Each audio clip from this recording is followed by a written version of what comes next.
But, Daddy, if you don't do what they say, they'll kill me. Sorry, Pumpkin, you know we don't negotiate with kidnappers. Family policy. Daddy, no, please, please.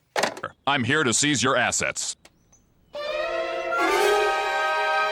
Griffin. Well, Mr. Greenberg, I'd like to see you try to seize my assets after battling the rancor. Carter Pewterschmidt, Lois Griffin's wealthy and ruthless father and family guy, has done some truly awful things. From exploiting workers to sabotaging his own family, his actions showcase his greed and lack of empathy. Today, we will be counting down the 7 worst things Carter Pewterschmidt has ever done in the series. Number 7. Wanting to put toxic metals in Pawtucket beer. Carter Pewterschmidt is a cutthroat businessman whose interests often come at the expense of the environment. All right, now that I'm in charge of this brewery, there's going to be some changes around here. For one thing, no more t-shirts or dungarees in the workplace. Dungarees are jeans. After purchasing the Pawtucket Brewery, where Peter works, he announces in a meeting that he wants to save money by making beer cans out of toxic metals.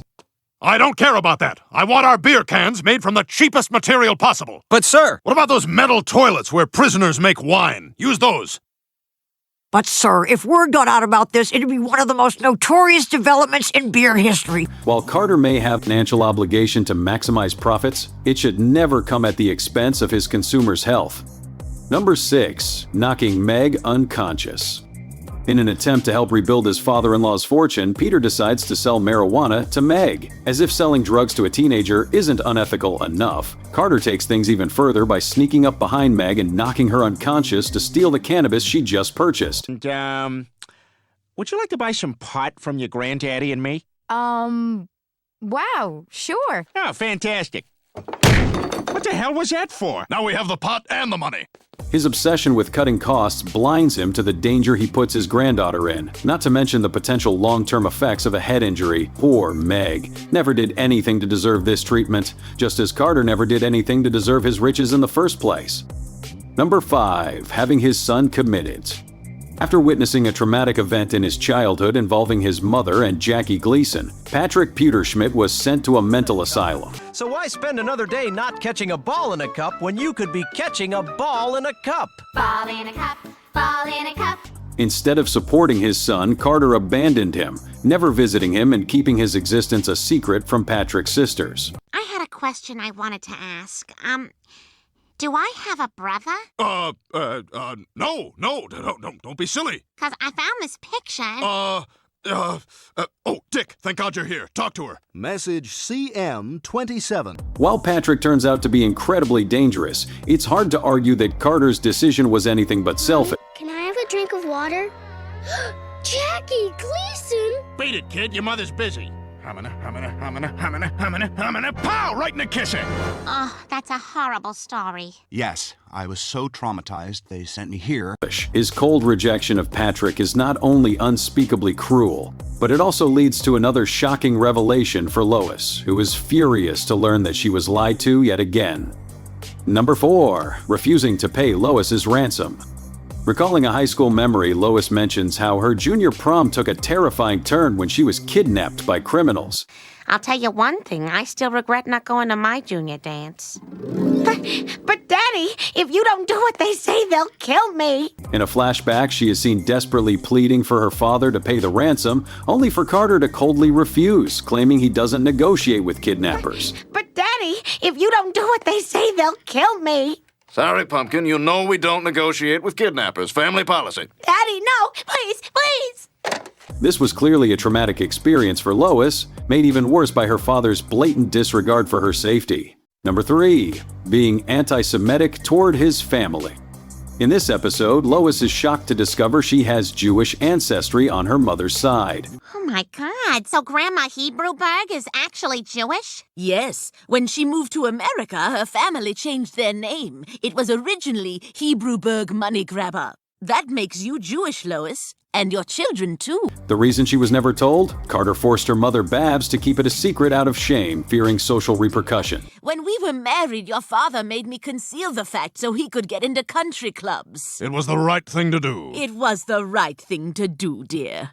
Babs ultimately regrets succumbing to his pressure, realizing the harm it caused. All I'm saying is I let your father take my Jewish identity, and I've regretted it ever since. I don't want to see you make the same mistake. I don't know, Mom. I'll think about it. Rather than supporting Lois as she processes this new part of her identity, Carter cruelly mocks her and Babs with an insulting stereotype, dangling money in front of them as bait in a trap. Carter, knock it off! Come on, you know you Jew girls want that dollar. Follow the dollar and it'll lead you to... what are Jews like? Salmon! There's salmon over here! Is there really salmon over there? No. You walk over there and he squirts you with a squirt gun. Number 2. Unleashing the rancor. Just how cartoonishly evil is Carter Pewterschmidt? He keeps a rancor beast on his property, just like a Star Wars villain, and uses it to dispose of unwanted visitors. Well, Mr. Greenberg, I'd like to see you try to seize my assets after battling the rancor. In one instance, he attempts to eliminate a lawyer via trapdoor to avoid a lawsuit.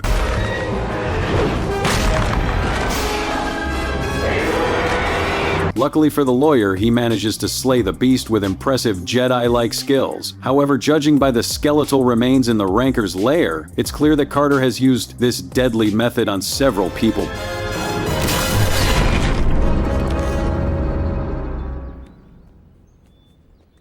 Huh. Didn't realize Greenberg was a Jedi name. Number 1. Persuading Brian to make marijuana illegal again. When Quahog legalizes marijuana, the town enjoys numerous benefits. However, Carter, whose business interests take a hit, wants the law reversed. Look, Lois, ever since marijuana was legalized, crime has gone down, productivity is up, and ratings for Doctor Who are through the roof. Yeah, but Peter's so baked lately he can hardly set up a cutaway. Man, this is even better than... No, wait. No, this is worse than... better... To achieve this, he manipulates Brian with an irresistible offer, the chance to get his book published.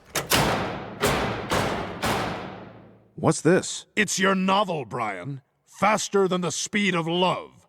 All you have to do is publicly come out against pot. Forget it, Carter. I'm not going to take your bribe. I don't care if you printed 1 million copies. I printed 2 million, and I even commissioned an oil painting for your author's photo. In doing so, Brian sacrifices his principles, helping Carter lobby for the ban and making something he personally loves illegal. And that's why pot is bad! I've heard all I need to make an informed decision. Marijuana is hereby re-illegalized. To make matters worse, Brian's book turns out to be a complete failure, leaving him devastated. In other news, a local Quahog author has set a record for the worst-selling novel of all time. Brian Griffin's Faster Than the Speed of Love has astonishingly not sold a single copy thanks to universal panning by literary critics. In the end, Carter wins while Brian is left with nothing but regret. This is so humiliating. I sold out everything I believed in, and I have nothing to show for it. My book's a bomb. Well, look at it this way. You did accomplish something. Marijuana's illegal because of you. Thanks for watching. Don't forget to like and subscribe to our channel for more Family Guy content.